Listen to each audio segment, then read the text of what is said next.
Hey, what's going on, YouTube? This will be a side-by-side comparison review of a real Surefire 310R and the replica made by VFC, also known as the Vega Force Company. Well, I'll tell you what, we'll go ahead and take a look at the VFC offering. Soon, the VFC will come in this plastic packaging here.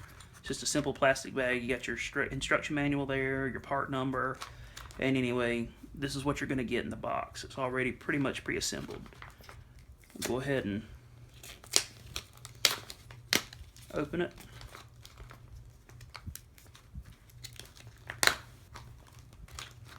And we'll dump the unit out and pull out our instruction manual. You can just toss the bag aside. We're not really going to need that anymore.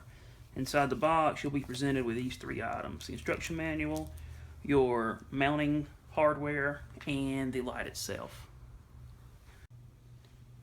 Sorry about that, guys. My camera battery died. So anyway, let's get back to it. So whenever you pull out the unit, you'll be presented with this. Let's get a close-up of it right quick. So you can see it has V1911 V-Light, which of course is not what the Surefire says on it. Coming around to the front, you can see the front is a little bit different. You can see almost what looks like a little magnifying glass down in there to magnify the LED. On this side, we can see the screw, which is Surefire accurate on the side of the switch. Looking at the back, you can see some of the wiring there. You can also, right here, see part of the grub screw that presses against the trigger guard. You adjust that through here. And then working our way around to the top of the light, you can see the inner workings, the switch, and everything down in there. Now, the difference between this light on a standard Surefire, right here, on this hole, you'll have a switch, like a little wire coming out going to a switch. It can be either the wraparound, the R model switch, which the R model designates that it's the one that mounts to the grip, like to the top screws in the on the grip. And then there's another type that's just a standard tape switch that you would tape around your frame. You'll also see some operators rubber banding it to their frame with like a Ranger band or something. Anyway, that would be a 310 model, the one that just has the switch that would come out here and it would hang down and it would have to be taped onto the frame. But anyway, also on this style of unit, this switch here is what Surefire considers a momentary on-off switch. So on the real one, when you press it forward, it would just turn the light on temporarily until you let it go. Once you let it go, then the light would be off again. On this particular model, when you push it forward, it stays on. When you push it forward and let it go, it stays on until you push it forward again, and then it turns itself off. And we'll take a look at the additional accessories that came with the unit. Here is the takedown lever. We'll go ahead and take it out of the bag.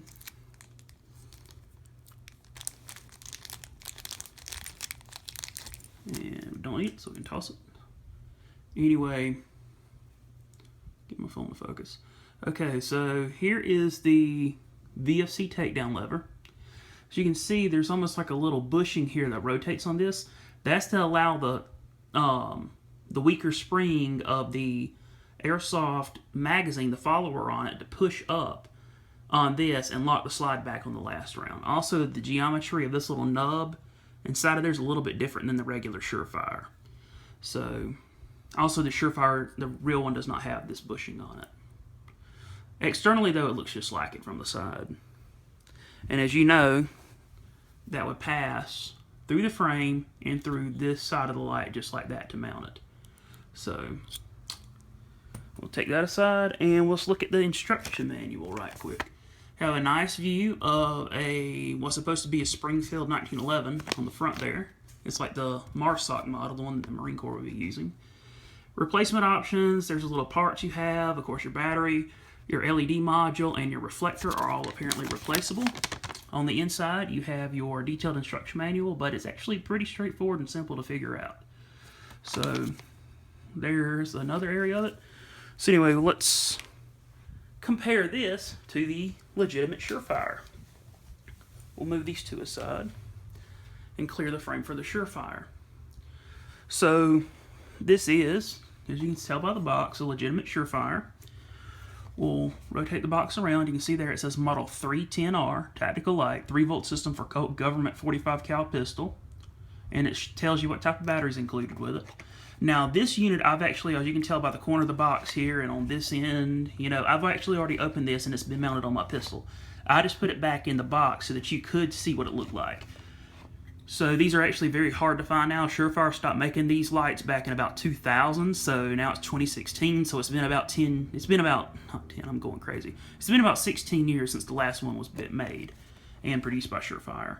And this is one of the latest models they actually produce, as you'll see why in a minute.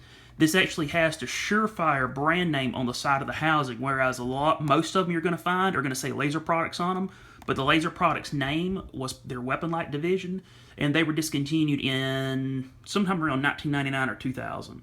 And that's when they started stamping the Surefire name into these Classic Series lights. So anyway, we'll go ahead and open the box and we'll see what's in it. Inside, you'll have your parts bag for loose equipment for H10R Tactical Light. H10R is your designation for that's the model number for just the housing of this particular light. You can see there in the bag I have my extended takedown, my extended slide top screw, the little Allen key for adjusting the light against the frame, and you have these 2 extended grip screws that's meant to hold on the pressure switch, and then you have an additional spare grub screw for tightening against the frame. We'll also pull this bag out. This is what the 3-volt lamp assembly would have been included, would have come in, the L30 lamp module, and would have been down in this bag. So we'll go ahead and remove the light from the box. In the box, here's the instruction manual for the L30, L36, and L39 lamp assemblies. A lot of people have a question about this. L30 means it has the 3-volt lamp assembly in it, so a 3-volt input. L36 designates a 6-volt lamp assembly with a 6-volt input, and L39 9-volt, hence 9-volt input. So that's a breakdown of the unit. Here is the instruction manual on the 310R. So you can see here, you open it up, there is your breakdown of how to mount it up. This is the same instruction manual that would also come with a 610R. So let's look at the light right quick. As you can see on the side of the light, it says Surefire, Fountain Valley, California. We'll rotate around to the front of it. As you can see in this one, I have an upgraded LED installed. That's a 3-volt input LED, so it only runs on one Surefire battery. Rotating around to this side, you'll see another difference versus the other one. This is a different type of switch. That's because this is a constant on-off rocker switch. This was their version of the constant on-off. You didn't get both in these units. On the housing switch, Surefire never made one that was momentary on-off and constant on-off. You either had the choice. And this is a 310R model, the R designating this type of grip switch, which mounts to the frame using screws. If it was just a regular 310 model, that would be the one that just has a standard switch that comes straight down like this, and you tape it to the frame. So rotate around to the back, you can see some of the inner workings of the switch here, and you can also see the grub screw that you adjust right here. And then looking at the top of it, you see the rocker switch, how it's connected and soldered up inside.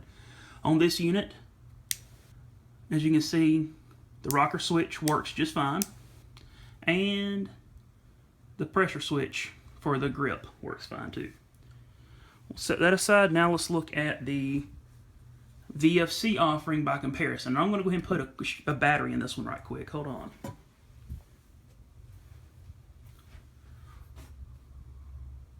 So I've got a Surefire battery here. We're going to put it into the VFC right quick.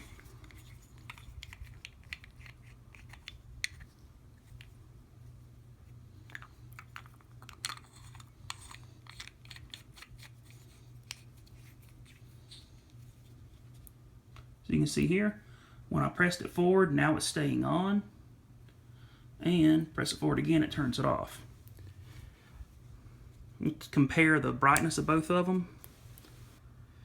It might be hard to tell in the photo, but the real Surefire definitely is visibly brighter. Not only does it project a bigger beam on the bed right now, Where this one's more of a blue tint, this one's more like a soft white tint. This unit actually is visibly brighter standing right here in the room. There's that, and then there's that. The Surefire really is brighter. If I had to compare it, I would say the Surefire is probably cranking out with the LED in it, maybe pushing like 175 lumens, where this is probably cranking out about 125 or so, maybe 100. But still, this is a good light if you're on a budget. This light is roughly around 60 bucks plus shipping from typically somewhere in Hong Kong or somewhere else inside China. And this light, if you can find one, might run you a pretty penny. Brand new, the 310R model ran, when it was back when Surefire produced them brand new, they ran about $350 to $380. You could get the 610R as cheap as like $260 to $270, but for some reason the 310Rs were always a little bit more expensive. I don't know if they just made fewer of them or it's because of this piece here was a little bit more expensive to produce. But anyway, they ran somewhere around the mid $350 mark. Currently, one of these brand new in the box could run you well over $500, possibly pushing upwards of $600 or $700. Sorry about that, guys. Keep having technical difficulties. My camera actually just ran out of memory, so I just cleared some of it, and anyway, we're back. So where I left off was I was talking about pricing on these being new, somewhere between $500 to $700. I've seen these things sell for around $400 in fair condition that were used. You're probably going to be very jealous and envious, but I got this light brand new like this for just $120. $120 shipped to my door. I found a seller online that was selling a 1911, and anyway, I thought maybe the light had already been sold because he sold his pistol, and apparently I thought the light, he sold it with the he sold the pistol with the light. Apparently the buyer never wanted the light, so anyway, he still had it. So I snatched it up because these are very rare. With that said, though, this is my favorite light. Do not ask. No, this is not for sale. I will never sell it. This is going to be with me for a while. So, anyway, let's compare it right quick side by side to the VFC. As you can see, the housings of the light are basically the same length.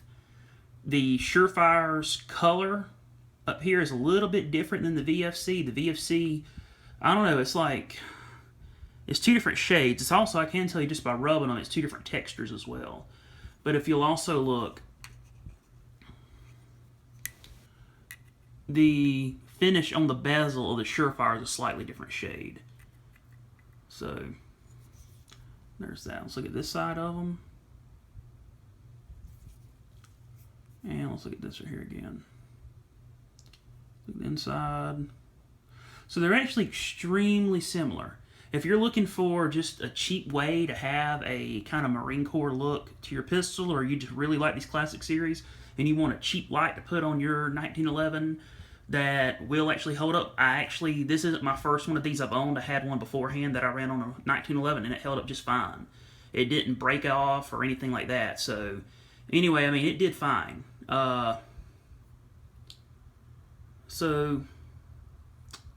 Yeah, it held up. The only thing you do need to do is you need to have a gunsmith make you an extended slide catch. Because I will say, on an airsoft one, which is what this is meant for, this is the weak point of this light. On an airsoft gun, this will hold up just fine. On a real gun, this piece of crap will break. I guarantee it. And I will say the rod itself held up, but this little bushing here, when I ran it on the 1911, and like literally one magazine, this bushing cracked. So before the gun totally just flew apart on me, I decided to take this out, and I ended up making my own. I actually have a lathe, so I machined down a rod using stainless steel. I machined down a rod to the same diameter of my factory 1911 slide stop, but I did use the cross dimensions of this to get it, and I machined a head onto the end of it, kind of like what you see here. As you see, that dome shape is a little bit bigger than the actual rod itself. So I machined a slight head into it, and then I took a spare 1911 takedown latch I had, or you should call it really the slide stop.